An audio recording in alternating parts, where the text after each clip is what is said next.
Toma do propósito. E aí, meu irmão, tudo bem? Espero que sim. Estamos aqui nos últimos minutos do dia, mas sem falhar nenhum dia. Com a graça de Deus, vamos conseguir cumprir essa missão. E hoje, primeiro livro dos Reis, capítulo 7. Queria pedir para você um grande favor. Vá lá no nosso Instagram da ProBem, responda para nós uma enquete rapidinho lá, @ProBem. Clica lá, se você não segue, por favor, siga. É muito importante para nós. E responda a enquete sobre a relevância do trabalho social que nós temos desempenhado aqui em Laje. Tem 3 opções. Irrelevante, relevante, extremamente relevante. Fique à vontade para ser sincero. Se você acha irrelevante, marque lá.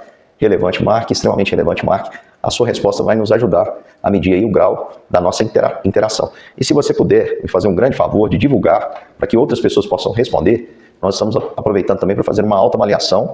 Estamos aí quase terminando o ano e estamos aproveitando para fazer uma autoavaliação do que temos realizado aí na nossa cidade e também região. Muito obrigado, desde já, deixando aqui o endereço @ProBem no Instagram. Responda para nós lá essa enquete, ok? Então, meu querido, vamos lá. No capítulo 7, é um capítulo um pouco complexo, difícil de ler, porque é um capítulo que vai descrever detalhes da construção do Palácio de Salomão. E se você não é da área, às vezes mesmo assim é um capítulo difícil de ler.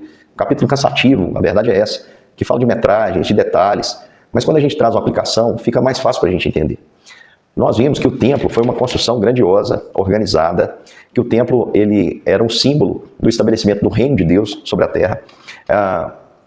Era um símbolo da centralidade de Deus. Lembra que o povo era nômade, o povo sempre estava mudando ali no deserto e Deus estava no meio deles. Agora, Deus permite que Salomão construa um templo, ou seja, há uma centralidade agora no culto, ou seja, há um local certo para adorar. Entenda, meu querido irmão, uma coisa, esse local certo, Jesus confirma que não é no monte, não é no templo, mas é por meio dele, é espírito em verdade. Ele é o novo e vivo caminho que nos une a Deus. Ele é o meio pelo qual todas as coisas que nós oferecemos a Deus são aceitas, inclusive as nossas orações. Ele é o verdadeiro templo, como ele mesmo disse que derrubaria o templo em 3 dias, novamente o ergueria. Estava falando dele. Ele é a habitação de Deus Pai, a exata expressão de Deus Pai, como diz a palavra. E nós hoje, irmãos, pela graça, somos também a habitação de Deus, somos igreja de Deus. Assim como Cristo foi a habitação de Deus, o verdadeiro templo, assim também nós, como igreja hoje, somos a habitação do Espírito Santo de Deus. Deus habita não entre nós, mas Deus habita agora em nós.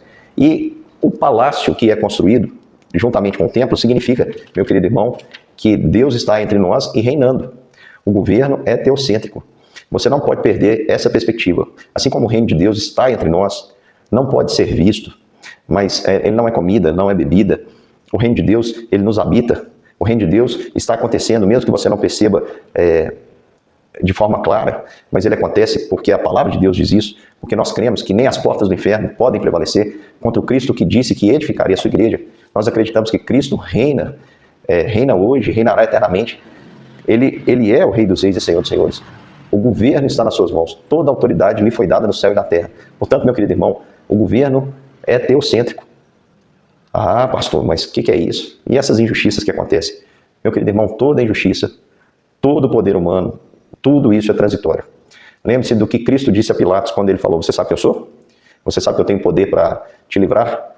E de repente, Jesus diz ali para Pilatos o seguinte: nenhum poder você teria se do alto não lhe fosse concedido. Portanto, meu querido irmão, lembre-se disso. Todo o poder vem de Deus, porque o governo, de fato, é teocêntrico. E aí, meu querido irmão, depois que Salomão termina aqui a construção do seu palácio, algo extremamente luxuoso, de pedras preciosas e tudo mais, a grandeza do reino de Salomão, e aí você não pode pegar esse argumento, preste atenção, isso não é um argumento para que as pessoas hoje gastem um dinheiro desnecessário, gastem um dinheiro de maneira fútil em coisas que permanecerão. Não é o propósito de Deus. Ali naquele palácio, naquele templo, foram usadas coisas exuberantes, meu querido irmão, por um motivo, apontava para a glória de Deus.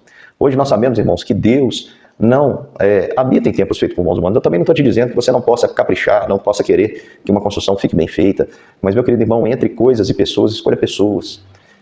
Entendeu? Entre coisas e pessoas, escolha pessoas. Claro, você frequenta uma igreja, sua igreja deve ter um bom banco para sentar, para que o visitante não fique incomodado ao ouvir a palavra. Deve ter um banheiro bem acomodado para que as pessoas possam usar. Dê preferência para um bom som, a igreja ter um bom som, etc. Agora, meu querido irmão, pensa, se uma igreja fosse construída, com essas características, usando pedras preciosas da sua fundação, é preciosíssimo demais, Não precisava disso, e qualquer um que usar esse argumento está falhando. Porque isso aqui apontava para algo maravilhoso, que era o próprio Cristo, que é Rei dos Reis e Senhor dos Senhores, irmãos. E era apenas uma sombra. A sombra não tem valor diante da realidade.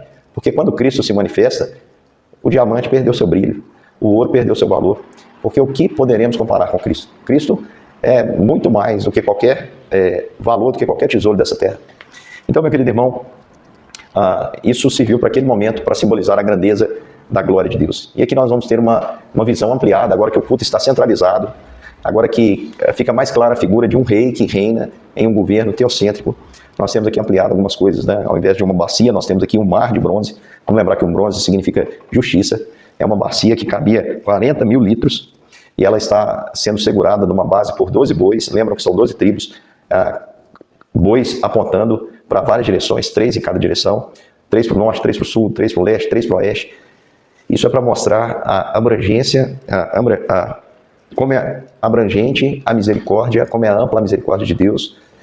Não mais uma bacia, mas um mar de misericórdia, porque o Senhor é infinitamente misericordioso. O Senhor lança os nossos pecados no mar e deles não se lembra mais. O mar de bronze, onde os nossos pecados são perdoados, nossos pecados são redimidos pelo sangue. Sem derramamento de sangue não há remissão de pecados. E é claro que a Bíblia não fala de sangue de touros ou sangue de bezerros, mas ela está falando do Cordeiro de Deus que tira o pecado do mundo. Ali no templo havia vários enfeites que apontavam para toda a obra da criação. Animais selvagens, como o leão, havia o boi, havia também seres celestiais como os querubins. E também, meu irmão, Salomão manda reproduzir os objetos do templo. Não só o mar de bronze, mas nós vamos ter aqui também a figura do altar do incenso, que era um altar de ouro. O incenso, a gente sabe pela Bíblia que ele representa a oração dos santos. E é um altar de ouro para representar o que é a oração. Meu querido irmão, oração é ouro. Oração é uma das ferramentas mais poderosas que o homem possui e que não faz caso dela. Muito pode, por sua eficácia, a súplica de um justo. Ore, meu irmão. A Bíblia nos diz que a nossa oração sobe como incenso, é derramada pelo altar, é derramada no altar. E aquele utensílio, aquela vasilha que derrama o incenso no altar, enche do altar, é enchida do altar de brasas e é derramada como fogo sobre a terra. As nossas orações chegam ao céu e voltam com poder, meu querido irmão. Essa casa, nós vamos ver que Salomão vai consagrá-la como uma casa de oração para todas as nações. Salomão vai dizer assim, olha, quando as coisas acontecerem, Senhor, e o povo orar voltado para cá, ouve do céu a oração. E aqui tinha que ter o símbolo da oração, que é este altar. Vamos lembrar que os utensílios são os mesmos do tabernáculo, agora feito de uma maneira mais ampliada, uma maneira mais fina, porque ficariam agora definitivamente aí no templo. Ele mandou também fazer uma mesa sobre a qual estavam os pães da proposição, que é os pães da promessa, os pães da provisão. 12 pães representam ao mesmo tempo o povo de Deus, representam também a provisão do povo de Deus. Nunca faltou pão na presença do Senhor. Porque na presença do Senhor, meu irmão, não falta contentamento, ainda que falte pão de trigo. Não falta contentamento do Espírito, porque se estamos na presença do Senhor, a plenitude de alegria. Nós estamos sempre contentes, porque nós aprendemos a viver contente em toda e qualquer situação.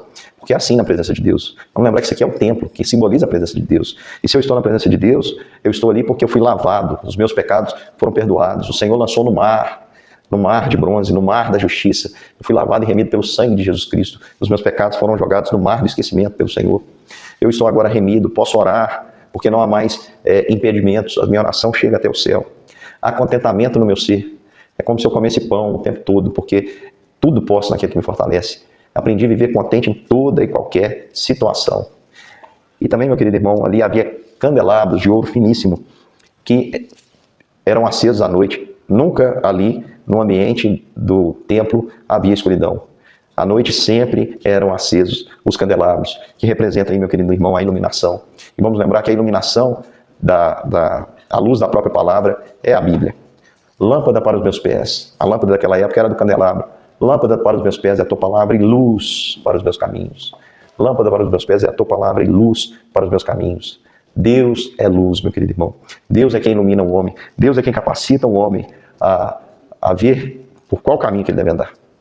E é tão lindo, meu querido irmão, que na presença aqui do Senhor, depois de Salomão ter feito o templo, ter estabelecido o seu palácio, ter construído tudo, Davi havia deixado uma grande reserva para construir o templo. Diz o texto que Salomão terminou toda a obra que fez e trouxe as coisas que Davi havia dedicado para os tesouros da casa do Senhor. Ainda sobrou, tudo foi feito e ainda sobrou, e havia provisões na casa, no tesouro da casa do Senhor.